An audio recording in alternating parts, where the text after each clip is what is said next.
No. Sorry? You can go. Okay. Hi.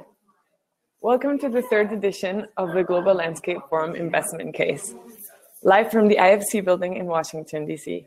I will be your host for today. My name is Vania, and just to give you a little bit of background about myself, I'm from Mexico originally. I was born and raised there. Currently, I'm finishing my master's studies in agroecology at Wageningen University, and I'm really happy to be your host. So throughout the day, we will have a very action-packed day full of events. We will have 3 digital summits. The first one will be on scaling up social enterprises. So this one will be coming up in the next 10 minutes. We'll begin. We want to make this very interactive. So make sure that you send us your questions through the interact box. I'm pretty sure it's this side of your window. I'm not sure which side I am. So please send us your questions and share what you think with us using the hashtags ThinkLandscape and hashtags GLF. Hold on, let me remember. Hashtag GLFDC 2018. There will be 2 channels. So right now we are in channel 2. The digital summits will be live streamed through channel 2. And in channel 1, we will have our event, which is being, so all the parts of our event that are being done here in Washington, D.C. So what should you look forward to for this digital summit that is coming up?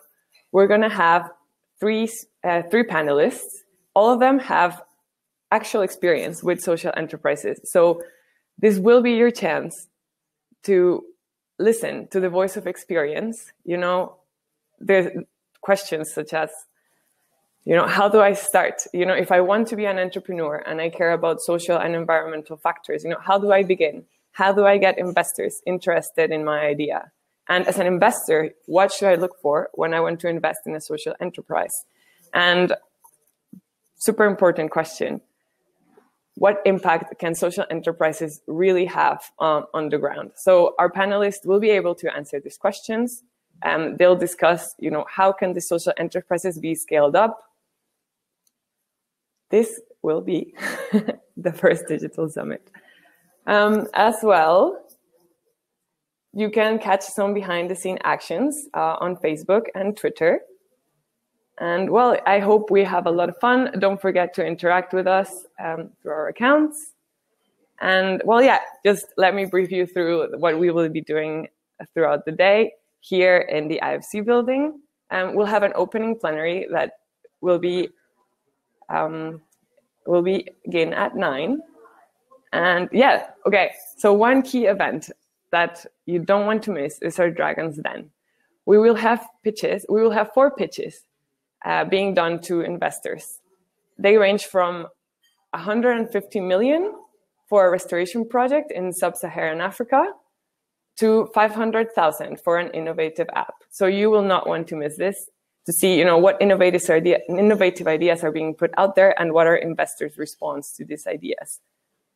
As well, we will have a plenary talk being led by Calvert Impact Capital CEO Jennifer Price.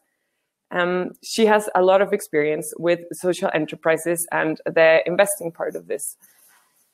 So she will be leading this plenary, and in this plenary we will have representatives from leaders of indigenous communities. We will also have youth visionaries, and an investor. So it should get very interesting to see how these points of view all merge together. So I'm supposed to talk to you for 10 minutes. And please interact. It will make all of our lives more entertaining if you send us questions that I can later on try to answer. I want to also put your vision out there. So if you send us your comments, I can also, comment on them, see what people in this forum think about your questions and your comments. So we really want to engage our whole global audience, not just the people that are here. All of you are very important to this process of, how do we make landscapes more sustainable? I can tell you that to me, this is quite an important topic, because with all underground experience I've seen, sometimes it's hard to make these projects a reality. I've seen in Africa, with the experience I had in Uganda, that it's really hard to really make a profit from this project sometimes. So how can we, call in investors so that they'll be interested, especially when things are long-term? Because when we're talking about forests, we're really talking about trees, and trees take their time. So from all sides, we need to understand this. But we know that the returns, besides economic, the social and environmental returns they can be very meaningful, especially in the world that we live in now, with the, in the context of climate change. And as youth, I think we all care about this because we see our future in this scenario. And I know there's a lot of us out there that would like to make a difference in any way we can. Some of us study, some of us go ahead and start our own projects, and others just like to pass on information through media. Yeah, we're good. Let me browse through. So I will show you, this is our agenda. All our participants are seeing this. Yeah, another cool event will be our landscape talk. So I'm showing you the physical agenda. You can always check our digital agenda. So the landscape talks are an interesting event because I'm pretty sure a lot of us are familiar with the TED Talks. So they have to be, short talks that are catchy and that deal with a specific topic. So you also won't want to miss this. What I think is particularly interesting about this investment case edition is that we will have people that are already gathering all their investments to apply them to this kind of project. So we will see more about this later, and we are ready to start our first digital summit. I'll see you in an hour.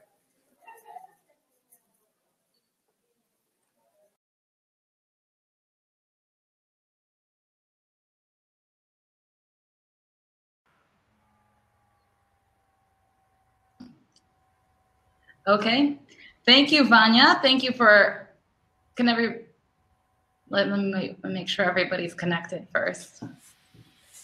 Okay, I think we're all connected. So thank you, Vanya. Thank you for kicking off the digital version of the Global Landscapes Forum. And we're honored to be actually the first digital summit of the day. And we're going to talk to you about social enterprises for sustainable landscapes. And we chose to highlight this topic because we believe that a growing movement of social enterprises around the world can have a role in promoting sustainable landscape goals. Social enterprises are very interesting because they're actually businesses that identify problems, find solutions, and then build the solutions into their business models so that they can apply solutions in a market-driven approach.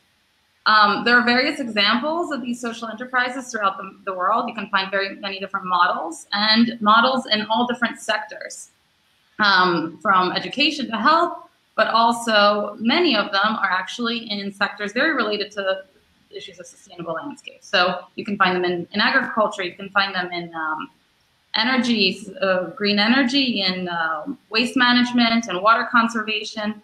And so you could, in many different sectors. And so as this movement grows, and all of these different social enterprises around the world are kind of defining their proof of concept, there may be a real potential to harness the localized change of these dispersed projects and really use them as a tool for our global goals. So a whole ecosystem has actually evolved around this idea. There are impact investors who are keen to understand on how to invest in these types of projects. And a growing sector of accelerators or incubators is also working to support social enterprises to make sure that they have the tools to scale and also the capacity to absorb the capital investment that they need in order to scale. So today we bring you a panel that represents the voices of both the social entrepreneurs and the accelerators and the incubators. We will have an open discussion about this topic with our participants, but we also ask all of you who are tuned in online to participate, to send in your questions, and we'll try to integrate those into the discussion as well. So with that said, it's time to introduce our speakers. Joining us today, we have first, let me shift the camera over, we have Mariela Belli. Mariela is an experienced social enterprise consultant. She's been advising early stage and growth stage enterprises across sectors, mostly in Latin America. We also have Peter Pichnot, who's the co-founder of Whole Forest, a community forestry enterprise in Ecuador that conserves and manages tropical forests and manufactures wood products for a green building in the United States. He's also the director of Ecuador programs for the Pichnot Institute for Conservation. Peter represents our social entrepreneur voice. Also, we have ODriscoll, who's the network manager and sustainable investments officer for a new social enterprise accelerator incubator called EcoStar, the Nature Accelerator. And this is a rising accelerator that is focused on, specifically on supporting enterprises focused on nature, having nature objectives. So, lastly, my name is Anya Madalinska. I am also a co-founder of a social enterprise in Mexico called Agrofloresta Mesoamericana. The social enterprise is focused on making agroforestry systems the most attractive, option for farmers in Mesoamerica. With our speakers now introduced briefly, I'd like to turn it over to them so that they could speak to you a little bit more about the activities that they do and how those activities are related to the topics we'll be talking about all day here at the Global Landscapes Forum.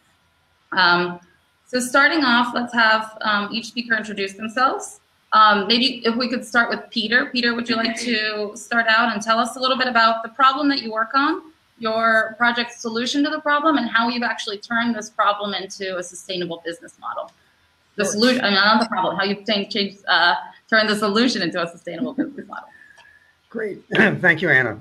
So I'm a co-founder of Whole Forest, and we're a part nonprofit, part for-profit hybrid focused on reversing deforestation in Ecuador's coastal plain. Ecuador's coastal rainforests have been reduced down to 5% of their former range, largely by conversion of the forest to agriculture. And so we're focused on that remaining 5% and seeing if we can create a supply chain that can provide the economic incentives for conservation. There's tremendous diversity of species. There's a lot of endemism, a lot of critically endangered species, and the forests are almost entirely owned and lived in by indigenous and colonist communities. So the major drivers of deforestation in this setting are the building of new roads by logging companies, which opens up the access to the forest for industrial agriculture, largely African oil palm plantations, and for small-scale agriculture by community members, which is largely cattle pasture and cacao plantations. So the conservation goal is to conserve a 50,000 hectare watershed that's in the midst of active deforestation, still about 70% primary forest. So there's a forest resource worth protecting. There's 500 families that live in the watershed, and they make their living by illegal logging largely and by converting their forest to small-scale agriculture. And the central problem that we're addressing is that native forests, natural forests, rich rainforests don't produce enough economic benefits to communities to justify keeping them. They're converting them to forests to agriculture, not because they don't like them, but because they can make more money from agriculture. They can send the kids to high school, they can get health care, et cetera. The intervention we're using is to create a new local economy based on helping the communities conserve their forest, put them under long-term sustainable management, and do local manufacturing of wood products for export to international markets. The benefits that we provide the communities is many new jobs, higher prices for their raw materials, and leasing of the forested portions of their land parcels for long-term sustainable management. We're involved in two different kind of businesses. The first is balsa tree plantations and manufacturing balsa wood laminates that are used to make wind turbine blades. So we manage markets in China, in the United States, and Europe. We currently have 65 local employees. They're making on average $8,500 a year in salaries, which is way above the local living standard. And we're the largest local employer. These employees are no longer running chainsaws all day long, converting the forest to agriculture, and they now have another local economy to support them. This year, we're also in a startup of something that we've been working for the last 8 years to prepare for, which is a sustainable forestry supply chain connecting native forests to wood product markets, especially in the green building sector in the United States. The key problem in managing native tropical forests is the sheer diversity of species that are in the forest, of trees. We have over 300 species of trees in the forest we manage. About 5 of them have commercial markets. So that's the bottom line of why the forests aren't very valuable to the communities. They're valuable for hunting, they're valuable for cultural resources, they're valuable in many ways, but in terms of economics, they're not very valuable because the tree species don't have good markets, and there's not much non-timber forest products available in these forest ecosystems.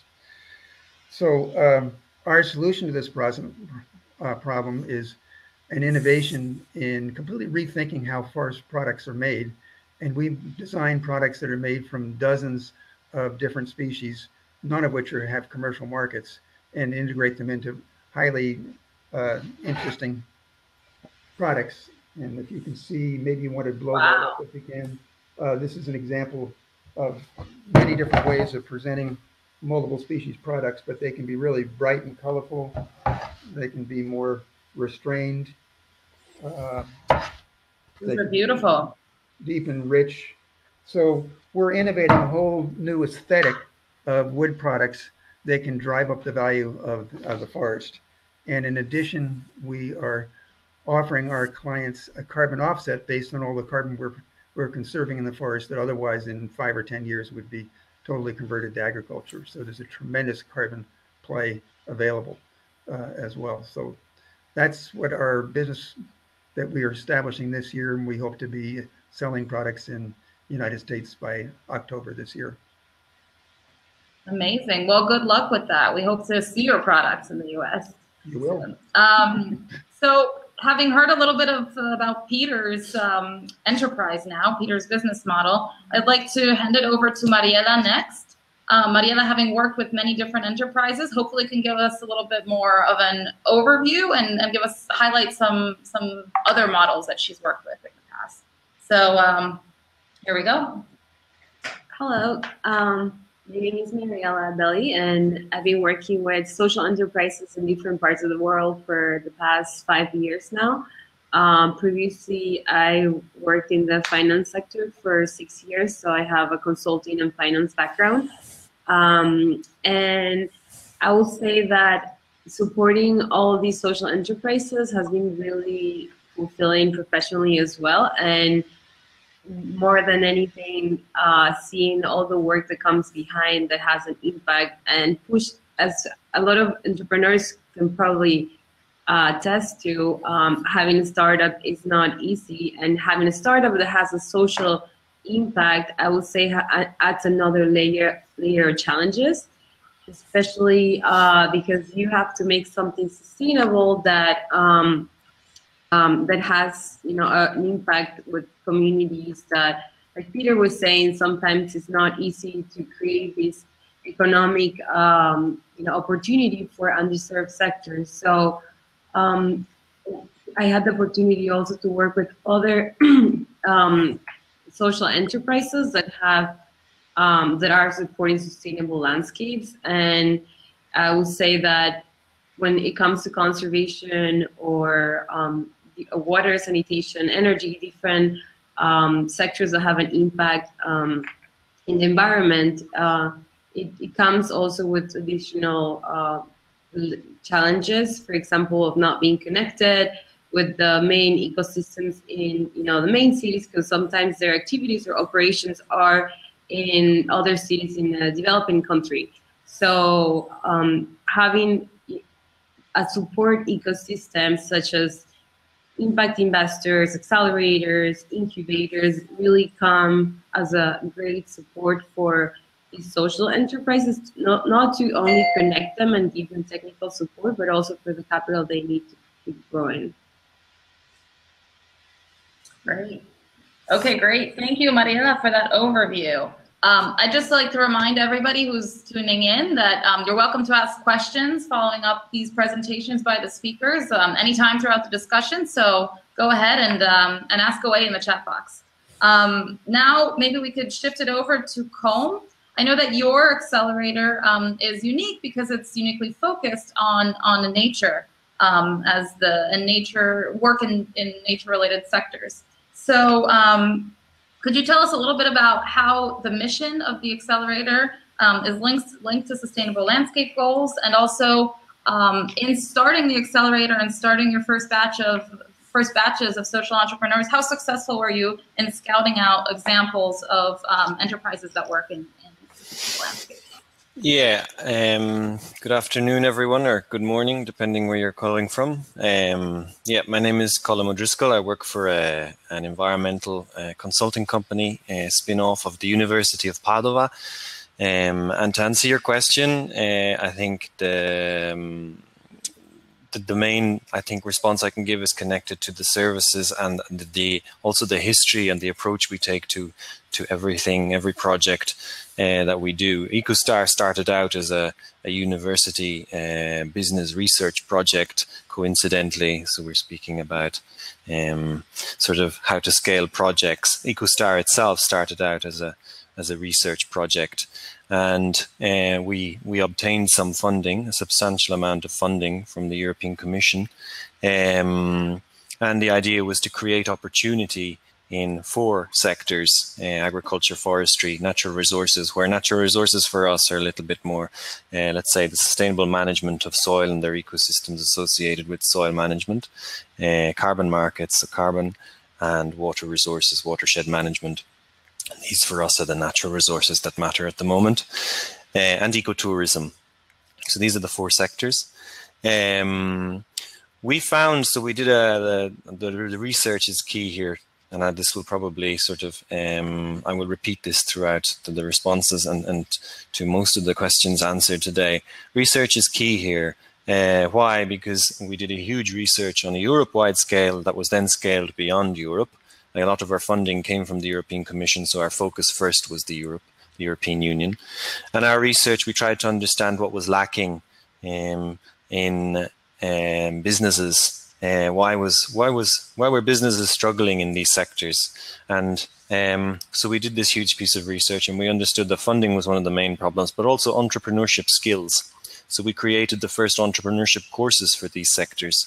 Online courses. So we started to work from the bottom up. And this approach took us to another step. It took us around the world, and we ended up in Peru, in Lima, presenting EcoStar to a whole convention of impact investors, where they saw our approach and they really liked it. We were noticed by Fledge Accelerators, and an American investor decided to invest in us. This kind of funding is very difficult to find if you don't look for it from the European Commission in Europe. So an American investor enjoyed a lot of our program, our presentation, decided to invest in us, and gave us the opportunity to turn our research project into a nature accelerator. So it was a really nice partnership that sort of blossomed from this meeting. This gave us a new vision, a new approach. How do social enterprises fit in? Well, they fit into the 4 sectors that I spoke about, but it's very important that we're slightly different to other accelerators. So accelerators are blossoming, like, so they're flourishing like mushrooms at the moment. but we're a little bit different. We really try to focus on closing the impact loop here, so between the investor and the business model of product or service that these companies are trying to work with. So when I say the impact loop, it must be very important that these companies have sustainable management of whatever resources they're using. So then that can be presented to the impact investor network that we have created. The key concepts, for example, they need to be impact driven. They need to have a focus on social innovation and circular and bioeconomy. So if we think about a lot of industries are focusing on exploitation of intangible assets, specifically tech, for example, financial industries. If we look at it from an ecosystem service perspective, ecosystem services have some of the most important intangible assets in the world, and consequently you can create business from this because there is the demand for nature is growing, and we see this specifically with the bio and circular economies becoming hot topics at the moment, and this is another one of our key concepts here as well. I hope that has answered your question. Yeah, it certainly has. And actually it loops back around very well into a question that we have from the audience. We have a question, a clarifying question from Ashish, who asks to clarify in terms of social enterprises, what is the timeline? Oh, no, sorry. That's not the question. This is not the, okay. Basically, so the question was from Ashish, but the question is, he wanted to clarify, are social enterprises sustainable business models on their own, or are they dependent sometimes on external funding? And so I think, I mean, the short answer is that they are, they should be sustainable on their own, but I think this goes back and kind of changes throughout the life cycle and the growth of the enterprise. So maybe we could shift in answering that question. Maybe Mariela could start off answering that question as we shift our focus to talking about financing for social enterprises. So Mariela, could you tell us a little bit about that, about how social enterprises are financed throughout their growth stages, and what opportunities, what resources are available out there to them? Yes, as far as sustainability, as Anya said, the social enterprises are supposed to be sustainable, but to get started, the funding that comes to subsidize some of the work that needs to be done on the ground, to, for example, work with communities or do a lot of the additional conservation work that may not necessarily be strictly tied to the business model, but needs to happen in order to be able to operate. It's definitely an initial financing that is required, and in that stage, an early stage, there are several grants or government funding that is available to support these type of enterprises that have an impact in the environment. So I will say, like Anya was saying, the expectation is as the company grows, that the company should be able to incorporate these expenses or these additional research or development or community expenses that they have into their business model, and not depend on grant funding, for example, or other type of government aid to be able to cover this. But as they get started, it is definitely key. Peter can also probably talk to this, as I know Whole Forest was getting started. They rely a lot on some of these grants and different development organizations funding to be able to start the community work that the company needed to even operate. I don't know if Colm, you want to add anything, or Peter? Yeah, maybe Peter, if you could tell us a little bit more about the your case study example of how how Whole Forest has dealt with this issue throughout its growth. Sure. So, it really depends in social enterprises on what kind of an intervention you're doing. If you're intervening in well-established supply chains that you want to disrupt, which is often the case in landscape conservation efforts, then you may need a significant amount of funding to get up to scale to be able to accomplish that. Disrupting deforestation is very difficult, and there's been a huge amount of multilateral, bilateral funding going into projects to try to disrupt deforestation, and often with not terribly good results. For instance, Ecuador in the 90s invested, the USAID invested $15 million in a $10 million project in the area where we're working. And at the end of the 10 years, they did lots of good projects, but it really had very little impact on the progress of deforestation. And we looked at that and said, well, what was missing? They really didn't create a local economy which could compete with the drivers of deforestation. They didn't have products, and they didn't access markets. So the community forestry enterprises fell apart because they weren't sustainable. So we understood that, and that was the whole premise, which we started with another USAID grant, a much smaller grant. And I was a founding investor on part of the infrastructure part. And we trained community foresters and built a small factory and sold some products in Ecuador, and the business went nowhere. We couldn't pull it off at that stage. So we regrouped and said, well, what went wrong?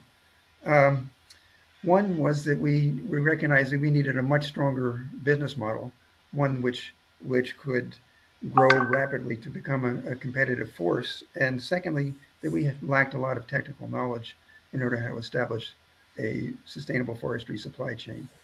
So we we pivoted, and that's when we became a hybrid organization. And we said, okay, well, part of this has got to be, we got to do R&D on every aspect of forest ecology, forest management, low impact timber harvest, wood product innovation, and markets in order to know how to develop a supply chain that could function as a profitable business. And secondly, we'd already made one flop, so we had to do something that was going to work. So we started the balsa business, where we didn't have to reinvent the supply chain. And that got us through the same period of time when we were doing all the R&D. It allowed us to build a successful business. So to fund the R&D, we raised about $1 million over 8 years in funding from multilateral, bilateral, and U.S. foundations. And that is an ongoing process. We're continuing to do an R&D, and this is equivalent to what happened in Europe and the United States. It took a lot of R&D in universities to connect forests to good markets. It's not an easy thing to do. And then to set up the balsa plant, a balsa manufacturing facility, we had to build a modern manufacturing facility. And then we had to invest capital in getting the whole business running, and that took $1.5 million. So this was not a cheap operation to set up. That came from me as a founder, family members, friends.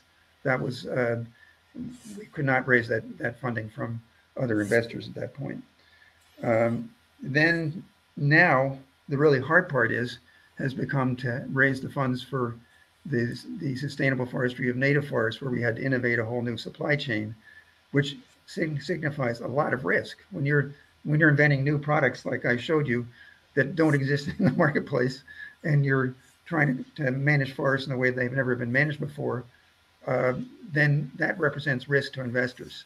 So we spent 5 years searching for the funds to start up that and launch this business line. And we ended up working with a donor who was donating to save forest in the land, and we managed to convert him into an impact investor because he had such a strong conservation impact. It wasn't because he believed that we were going to make him money. It's because he believed we were going to help him save the forest.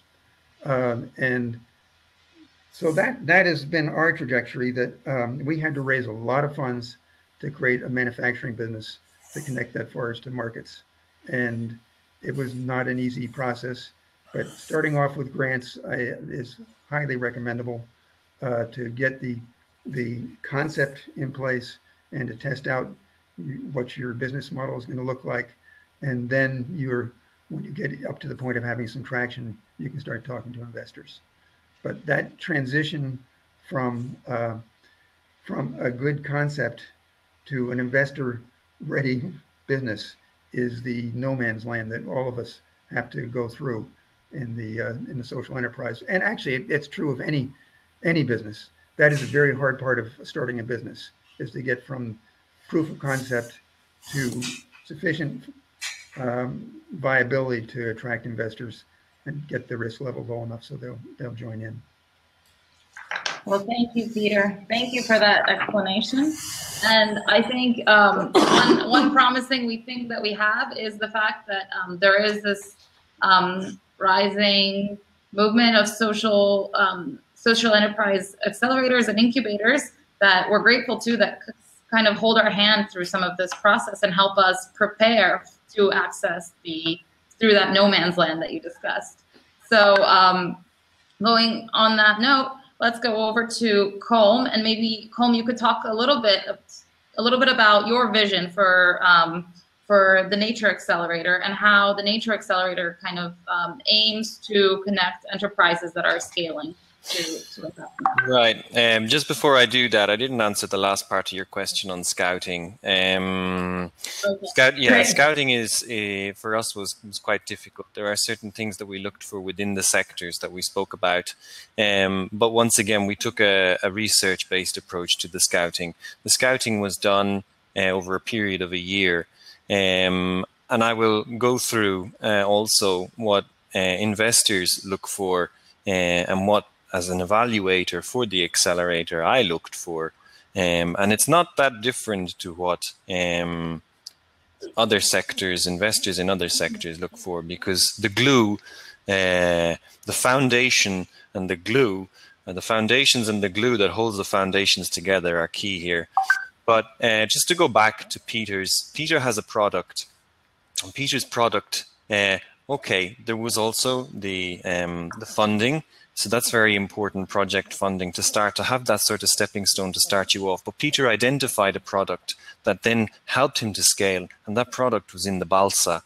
Now this is very important when you want to scale, is to find yourself that product, because you can't save the world, you can't stop deforestation.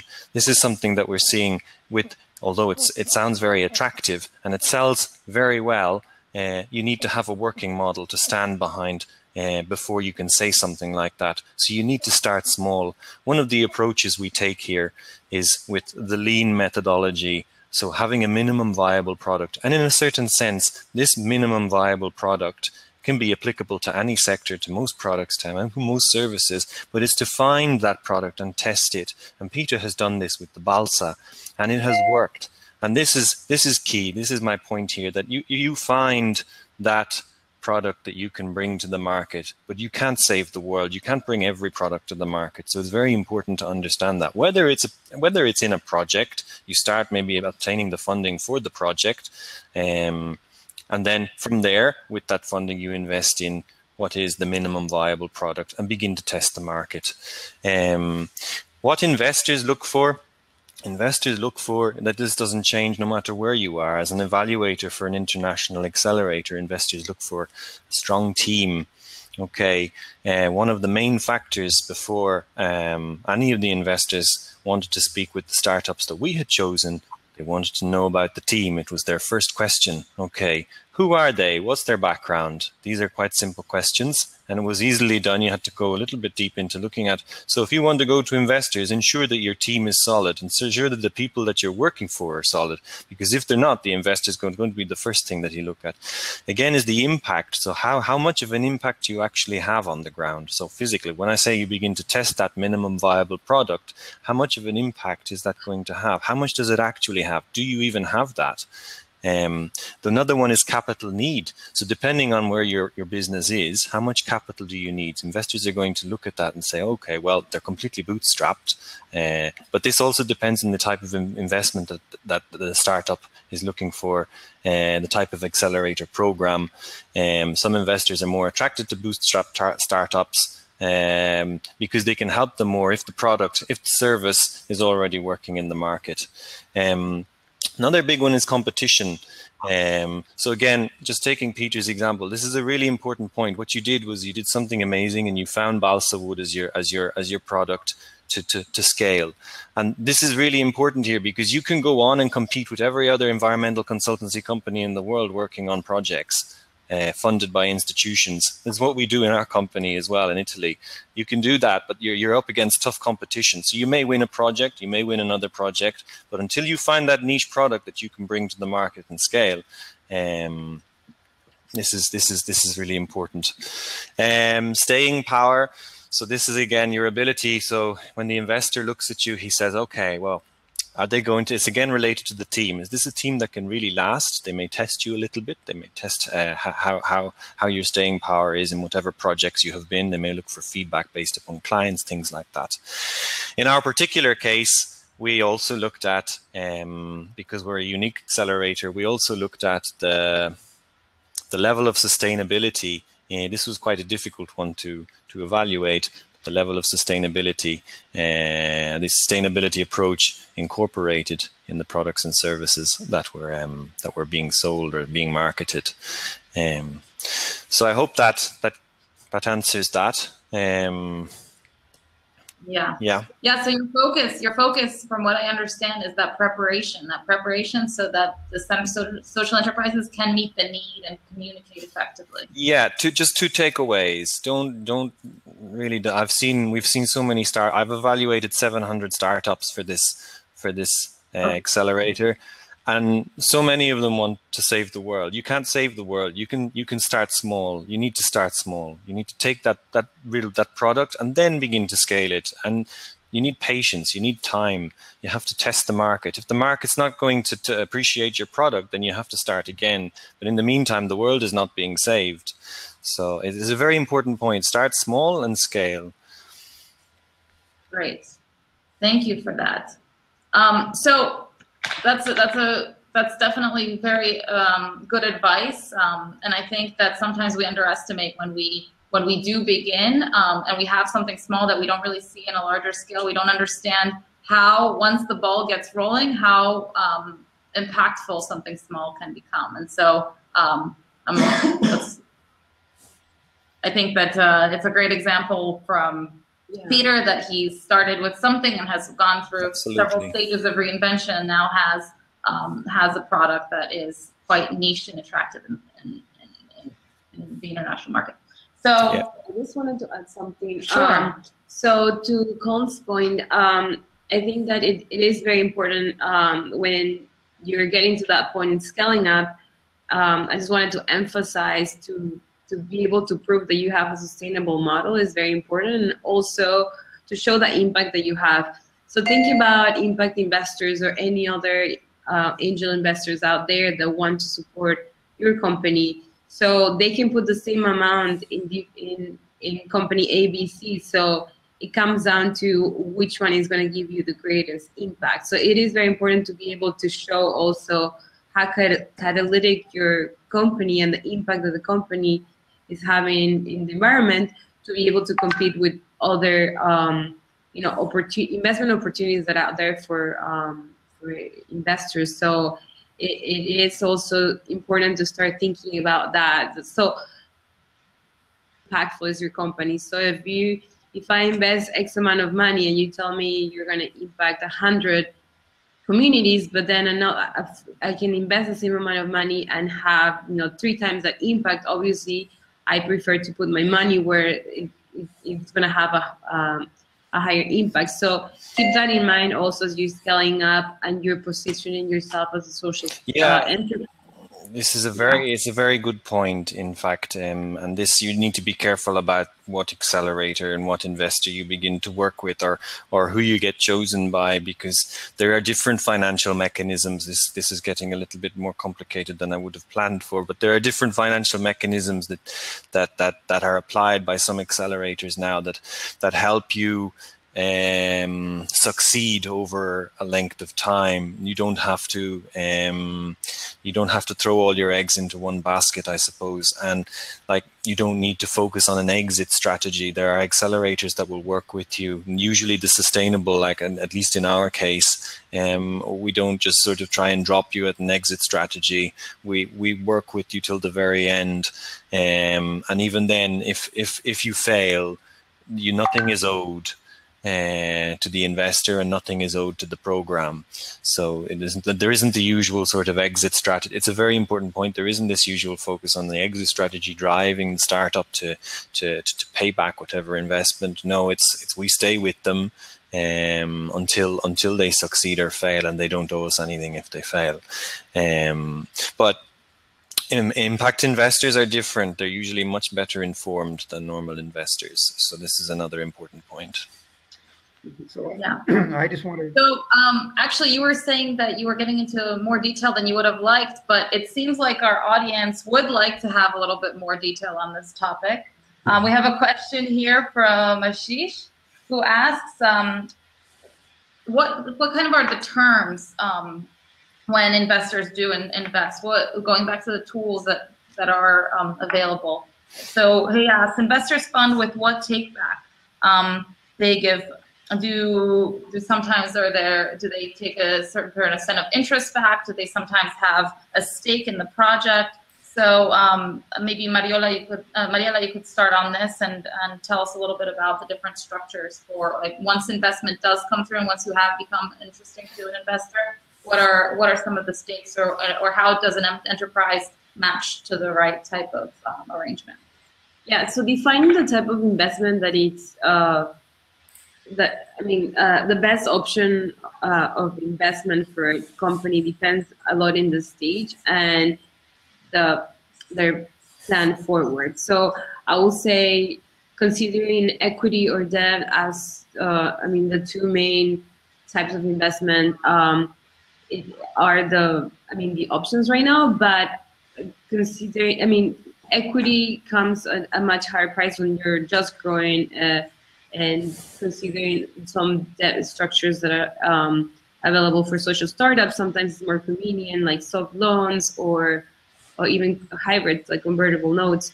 So it really depends. There's not a specific solution. It really depends on where the company is, what are the plans, what are the needs, because sometimes even taking an equity investor that can get you where you need to grow can be a beneficial relationship. So not just from the capital side, but also thinking about it strategically, what are some of the partnerships or doors or expansion objectives that you have that these additional partners can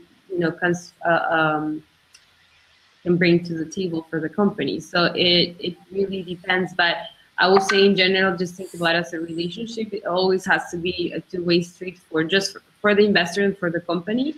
And you also want to think about your investor as someone that can support you later and not just on the first round. So it is very important that you find an investor that really supports your mission, your vision, and is not just an investment opportunity for them. Because if something goes wrong, someone that goes beyond what they can get back from the company, maybe will be able to support you through that, down period. But if it's purely just for investment purposes, sometimes it may not work out in the long term. Colm, you want to add something else? No, I think that's quite well put. That's fine. Yeah, you've said it very well. I mean, we offer both an equity option and a loan option in our accelerator, but I've nothing to add to that. That's well said. Well, I can give you a little bit of perspective from having worked through these issues with an investor, which is that, as Colm was saying, the issue of exit events is, in traditional investment, that's a big issue. Investors want to know how they're going to get out, and they want to have you predetermine what that's going to be. And in a social enterprise, very often you don't want to set an exit event because you're dealing with communities, you're dealing with some set of stakeholders that you want to have a long-term relationship with. So an exit event, classic exit event, is not really appropriate. And it may be that a loan, you can't carry a loan because you're too early in the process and it's too risky to have a loan. So one of the ways that we worked with our investor is to do royalty-based investments where you set a predetermined amount of return on investment as X times the investment, and then it takes as long as it takes, but with a certain percentage of revenues to pay that back. That kind of flexible relationship has worked very well for us because It allows you to not be worried about somebody coming in and foreclosing on a loan or having to worry about an exit event, which you don't want to manage. The other thing I want to say is that, and follow up on what Mariela was saying, that the value of a good alignment between the investor and the business is fantastic. Our investor is a seasoned entrepreneur. He's tough. He tells us things we don't want to hear, and they are really useful. We're learning a lot from him, and the relationship is very, very productive. So, I mean, that is when you choose get the right investor on board, it can have a much bigger impact on the money. So I think that's important to understand and to look for. Okay, great. Thank you. Yeah, so now that we kind of a little bit about these challenges and opportunities and ways to go about investment, maybe we could talk about the way forward, because I mean, when we talk about trying to obtain investment, trying to obtain capital, we're trying to do so in order to scale. One of our questions from the audience asks something along the lines of, is that the appropriate way to go in terms of social enterprises and the opportunity of social enterprises in providing solutions towards sustainable landscape? Is it to scale specific interventions, or is it maybe more the opportunity to aggregate all of these small projects around the world? So does anybody have any thoughts on that as our kind of our final thought for the day today? We think a lot about scaling with... For 1 minute answer, please. What? For 1 minute answer, all we have is about 1 minute right. per speaker. We think a lot about scaling, but the issue of scaling with community forestry is that every community setting is different. So there's no one size answer. So scaling is, for a lot of social enterprises, is a much slower process than it can be with a platform business or something like that. But you still do, that is your intent, is to grow and continue to promote replicable and scalable business models. Paul, do you have anything to add to that? Yeah, no, the question is, I understand the question, but you can't have both. If you want, it's like what Peter said, it needs to be replicable. Scaling comes hand in hand with business. If you're not going to have a business, you're not going to scale, vice versa. Of course, you have to try. I mean, if your social enterprise or environmentally conscious enterprise is already trying to benefit the product or service, the planet, by the way it sustainably manages the resources that it uses for its products and services, then that's already something. But your business needs to be, I mean, what it does, it scales. Per se, its definition is to scale. So the question, while I understand where you're coming from, because I'm an environmentalist as well in business, that's what you do, you scale. Yeah. Okay. Any thoughts, Medina? I just wanted to add that yes, I totally agree. Scaling up is key for the growth of the business and to be able to create even a greater impact. And that's what actually attracts these type of market mechanisms to solve, social problems, environmental problems, is the power that it has to grow. So that by supporting a company or the growth of a company, as much as the company grows, the impact will keep increasing. So that is definitely part of the scaling up, is definitely key for creating even more impact and sustainable solutions. Yeah, and I mean, I think that this will tie into further discussions that the Global Landscapes Forum will have throughout the day. We have a lot of investors in the room and the financing mechanisms, and I think that many of the challenges for them to reach to social enterprises and connect with them is that they would like to disperse greater funds with less administrative costs, and sometimes that's difficult if the enterprise is too small and the projects are too dispersed. But that kind of wraps up our discussion. Thank you everyone for joining us. We have to sign off. I invite you to continue to tune in to the digital summit, to the digital summits throughout the day. Later on in the day, we have one called the role for private capital for conservation. And if you really like this discussion, you might want to check out the other one, which will complement more on the side of the perspective of the private capital on this discussion. So thank you, everyone. Thank you, Peter, Colm, and Mariela. And thank you for everybody for your questions and tuning in online. Thank you. Bye. Okay, you can tune into the plenary now, which will be on channel 1. So please head over there so you can see the official launch of the conference. Thank Bye, you. everyone. Bye. Bye.